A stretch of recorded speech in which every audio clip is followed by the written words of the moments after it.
تصمیم گرفتن یکی از مهمترین مراحل در مسیر زندگی است. شاید در نگاه اول ساده به نظر برسد، اما واقعیت است که تصمیم ها همان چیزهایی هستند که سرنوشت ما را می سازند. هر لحظه که در زندگی با رو برو میشیم پر از انتخاب ها و تصمیمات است که می توانند مسیر آینده ما را تغییر بدهند. اما چرا تصمیم گیری چنین قدرتی دارد؟ چرا گاهی احساس میکنیم که نمیتوانیم تصمیم درست بگیریم؟ و چگونه میتوانیم به تصمیمات خود اعتماد کنیم و آنها را به بهترین شکل ممکن اجرا کنیم؟ تصمیم گرفتن به معنای تغییر است. وقتی تصمیم میگیریم که به سمت چیزی حرکت کنیم، در واقع زندگیمان را تغییر میدیم. تصمیمات ما مسیر را که در آن حرکت میکنیم تعیین میکنند. اگر تصمیم بگیریم که هر روز بهتر از دیروز باشیم، در طول زمان این تصمیم و تغییرات بزرگ در زندگی ما منجر میشه. اگر تصمیم بگیریم که امروز با انرژی بیشتری کار کنیم، فردا شاید نتایج آن خواهیم بود. اما چرا گاهی تصمیم گیری اینقدر سخت میشه؟ برای بسیار ما ترس از اشتباه کردن، تردید و شک در تصمیماتی که میگیریم باعث میشه که نتونیم به درستی انتخاب کنیم. به نظر میرسه که با هر تصمیمی که میگیریم مسئولیت بزرگی به دوش داریم و اگر اشتباه کنیم ممکن است به چیزی که ساختیم آسیب برسه، در حالی که در حقیقت زندگی هیچگاه بدون ریسک پیش نمیره. ما همیشه در معرض انتخاب‌های کوچک و بزرگ هستیم و هر تصمیم یک فرصت است برای رشد و یادگیری. تصمیم گیری گاهی به معنای ورود به یک مسیر جدید است. ممکن است یک تصمیم شما را از منطقه راحتی خود خارج کند. این همان جایی است که بسیار از ما احساس نگرانی و اضطراب میکنیم. به طور طبیعی ذهن ما به چیزهای آشنا میره و از هر چیزی که تهدید آمیز به نظر برسد دوری میکنه.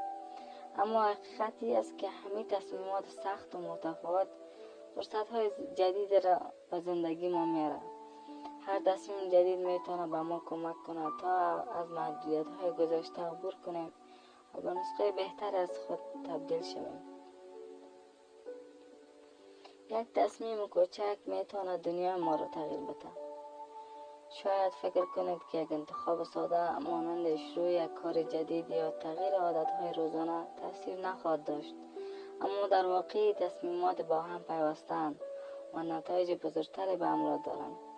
اگر شما امروز تصمیم بگیرید که یک سال بیشتر بخوابید، شاید در کوتاه مدت تغییر زیادی نداشته باشد، اما اگر این تصمیم را هر روز بگیرید، به مرور زمان اثرات آن را در سطح انرژی، تمرکز و کاری خود خواهید دید.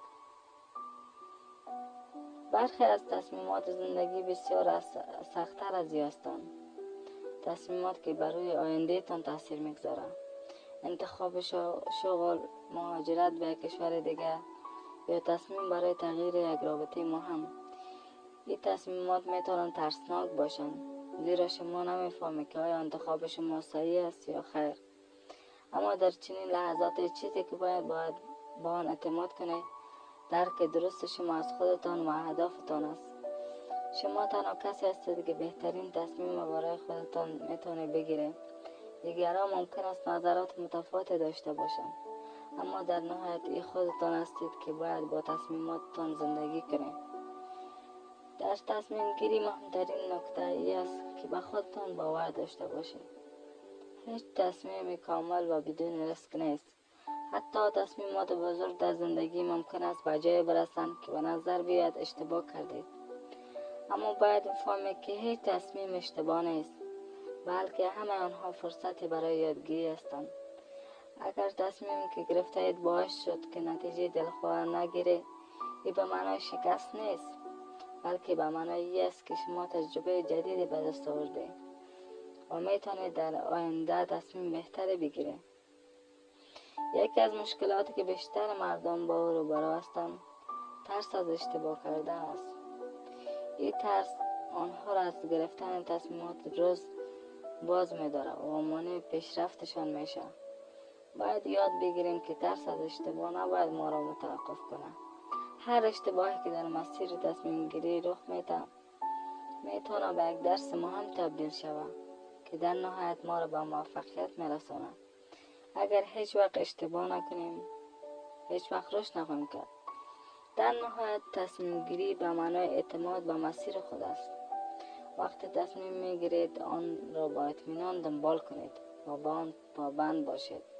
ممکن است در مسیر دچار تردید و شک شوید، اما اگر به تصمیم خود باور داشته باشید خواهید دید که به مرور زمان نتایج آن خود را نشان خواهد داد. زندگی همیشه پر از تغییرات و فرصت هاست و با هر تصمیم که میگیریم به خودمون کمک میکنیم که به نسخه بهتری از خود تبدیل شویم. پس اگر امروز با تصمیم بزرگ روبرو هستید، بدانید که دست شماست که مسیر زندگیتان را مشخص میکنه. به خودتان اعتماد کنید، انتخاب خود را با دقت و اعتماد به نفس انجام بده و از هر قدمی که در مسیر رشد برمی‌دارید لذت ببرید.